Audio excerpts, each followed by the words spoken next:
There's this little piece of advice, just two words that you hear on pretty much every golf course in the world. It sounds so helpful, so safe, but what if I told you it's actually the single biggest myth in amateur golf, and it is secretly wrecking your game? Ah, yeah, we've all been there. You hit a wild slice into the trees, and your well-meaning buddy says, "Hey, you're swinging too hard. Just slow it down." It's like the universal prescription for bad golf shots, and almost every single one of us has tried it. But here's the thing about that simple, intuitive advice. It's not just a myth. It might be the most destructive idea holding your game back. For so many golfers, trying to slow it down is the real root cause of their inconsistency. So the big question is, why? Why is this advice so incredibly wrong? I mean, slowing down works when you're driving a car in a tight spot, right? So why does it backfire so badly when you have a golf club in your hands? Well, the answer isn't about feel. It's all about physics and biomechanics. So first up, let's get into the physics of it. And this is where things get a little weird, a little counterintuitive, because we're about to see why generating more speed is actually the key to becoming more stable, not less. Okay, so here's the core idea, the big reveal. Speed creates stability. Seriously, think about a spinning top. The faster that thing spins, the more solid and stable it becomes, right? It's the same principle. The very thing you're told to get rid of, speed, is what actually gives the golf club the consistency you're looking for. Swinging faster with the right mechanics makes the club more predictable. Think about riding a bicycle. At 15 miles per hour, that bike is incredibly stable. It just wants to go straight. You can practically take your hands off the handlebars. But now, try riding that same bike at 1 mile per hour. It's a wobbly, unstable mess. You're constantly fighting the handlebars just to keep from falling over. Well, your golf club behaves the exact same way. The science word for this is inertia. Speed gives a club head inertia, which is just a fancy way of saying it develops a resistance to changing its path. A fast-moving club head wants to stay on its arc. It fights against all those little hand and wrist movements that cause hooks and slices. A slow club, on the other hand, it has almost no inertia, making it a victim of every little twitch you make. So when you consciously try to swing slow or easy, you fall right into something we call the deceleration trap. So you're not just swinging slower overall, you're actively hitting the brakes right through the most important part of the swing.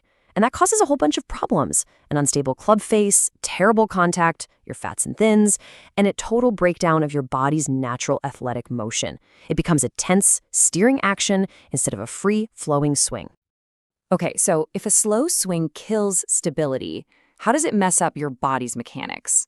Well, that brings us to the science of how your body is actually built to create speed. It's called the kinematic sequence. An elite golf swing works just like cracking a whip. The handle of the whip, that's your hips, starts the whole thing. It accelerates and then rapidly decelerates, transferring all its energy to the next part, your torso. Then your torso fires and stops, sending that energy into your arms.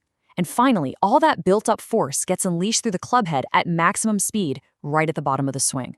It's a beautiful, powerful chain reaction. So you've got this beautiful whip in an elite swing, where the body leads and the energy just multiplies. But when an amateur tries to swing slow, they slow down their body rotation. And to make up for it, the arms and hands have to take over, turning that powerful whip into a weak push. The whole sequence just breaks. Energy vanishes, and you're left with this tense, inefficient motion. As one coach puts it so well, when you artificially govern your speed, your arms and hands panic and take over. That's exactly it. By trying to slow down your big muscles, your core, and your hips, your brain basically panics and tells your smaller, less reliable muscles to jump out of order and try to do all the work. It's a recipe for disaster. And this is where we have to get something really clear. Tempo is not the same thing as velocity. When you hear about a pro's smooth swing, they're talking about great tempo, a smooth, unhurried transition from backswing to downswing. But that does not mean a slow clubhead. Good tempo is actually the cause of high velocity through the ball. Rushing is bad, yes, but clubhead speed is always, always good. Okay, so we've covered the physics and the biomechanics behind why swinging slow is such a trap. The big question is, how do we fix it? Let's get into the practical stuff, the drills and mindsets you can use to create effortless athletic speed.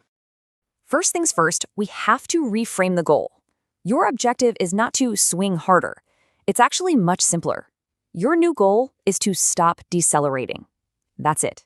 You need to learn to trust your swing and just allow the club to keep accelerating through where the golf ball would be and all the way to a full finish. All right, here is a fantastic drill to retrain your body. It's super simple.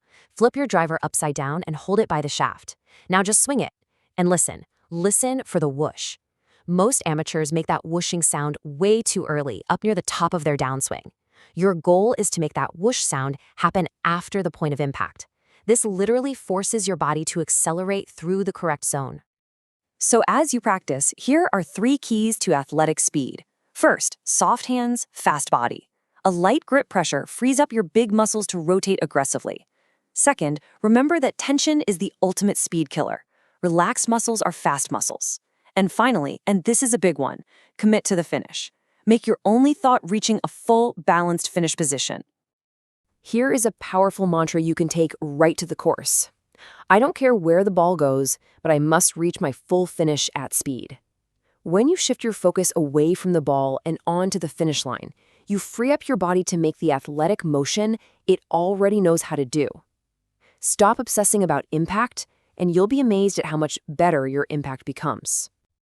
Ultimately, it all comes down to this. Your desperate desire to control the ball is the very thing that prevents you from controlling it. Think about your best shots. They always feel effortless, right? That's because they happen when you finally let go, trust the physics, and allow a fast, stable, accelerating club to do its job. And hey, if you still think you can somehow guide or steer the club through impact, consider this number, 0.0005 seconds. That's about how long the ball is actually on the club face. It is an explosion. It is physically impossible to make a conscious adjustment in that amount of time. All you can do is deliver the club with speed and trust. So the next time you're on the course, just forget that old advice. The goal isn't to be careful, it's to be athletic.